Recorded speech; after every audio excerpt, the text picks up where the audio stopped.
Olá, eu sou o professor André Noel e essa é a nossa aula de Fundamentos e Arquitetura de Computadores. Hoje nós chegamos à quinta geração da computação. Bom, se eu falei que não tinha consenso sobre as datas das gerações, a quinta geração é a que menos tem consenso. Tem literatura que coloca que a gente está na quarta geração, tem literatura que coloca que a gente está na sexta geração, mas eu gosto dessa divisão que coloca a gente na quinta geração.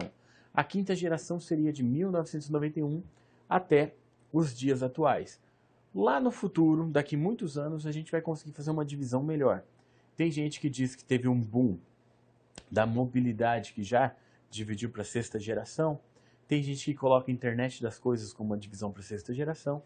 E eu acredito que só no futuro a gente vai ter uma divisão mais bem feita disso, quando a gente olhar um pouco mais de longe. Mas o que a gente tem na quinta geração? Desde a evolução dos PCs até o que a gente tem hoje, a gente sabe que muita coisa mudou. Então, tudo que veio depois dali é quinta geração.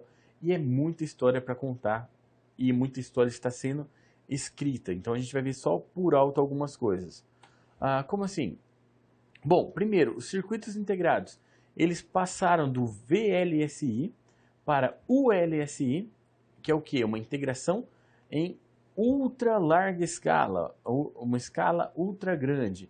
Por quê? Porque de dezenas de milhares passou para milhões de circuitos por chip. Então, em um circuito integrado você tem milhões de transistores.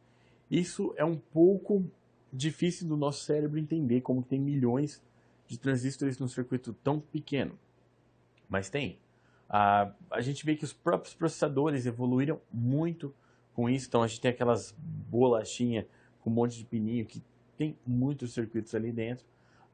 Se você olhar, tem fotos que mostram como que é realmente a estrutura de visão dentro de um processador. É muita coisa que tem ali. Tem fotos que utilizam câmeras de calor e tudo mais. Dá pra ver que tem muita coisa.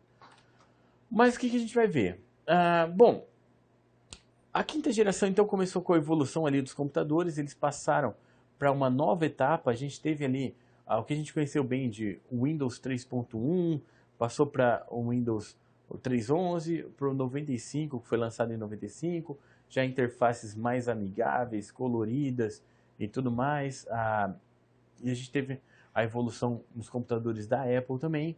Mas teve uma coisa muito interessante, que a gente teve o Next Station, que foi lançado em 1990, que já foi um computador mais parecido com os computadores mais modernos. E por que isso é interessante?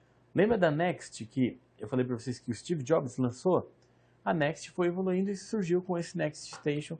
Foi uma máquina bem, como eu posso dizer, foi um avanço bem legal nos computadores. Então ela teve um marco bem importante. E o trabalho do Steve Jobs na Next foi também um bom ponto para ele voltar para a Apple. A gente vai falar um pouco mais para frente.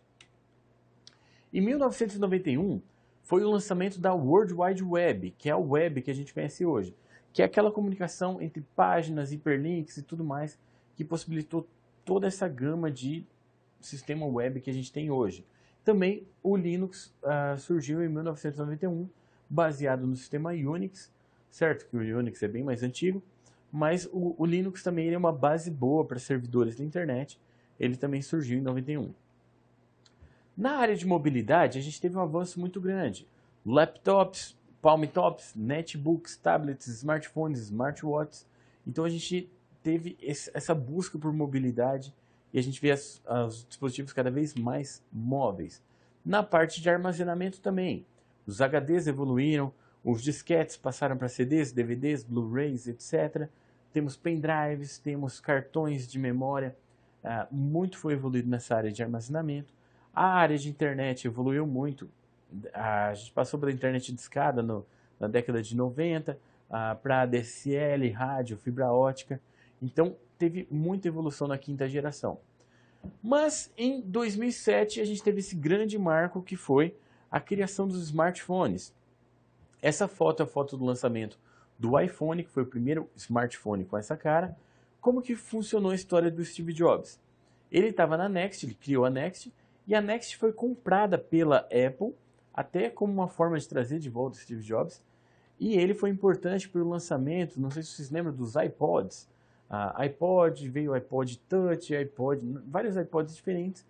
E o iPod foi uma evolução para o iPhone, e o iPhone foi o primeiro smartphone.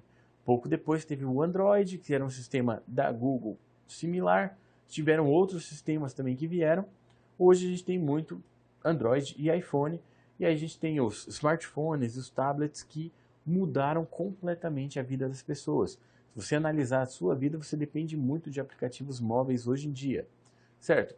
E aí o que vem para o futuro? A gente tem internet das coisas, a gente tem cidades inteligentes, a gente tem computação vestível, a gente tem aquela promessa que faz bastante tempo, a promessa da computação quântica, certo? A gente tem muita coisa para o futuro. Como que vai ser o futuro? Não sabemos, mas a gente sabe que muita coisa tem evoluído. Tem muitas tecnologias chamadas de tecnologias emergentes, que são tecnologias que têm também mudado a vida das pessoas. Muito tem sido aplicado em inteligência artificial, em Big Data, tem os famosos blockchain, as criptomoedas, tem muita coisa vindo por aí. E a quinta geração, como eu falei para vocês, tem toda essa inovação e a gente não tem nem muito como traçar um limite dela, porque a gente tem muita coisa diferente sendo desenvolvida. Então, o que resta é a gente ficar antenado e acompanhar um pouco essa evolução dos computadores. Bom, no próximo vídeo a gente vai fechar essa primeira unidade, então eu aguardo vocês lá. Até mais!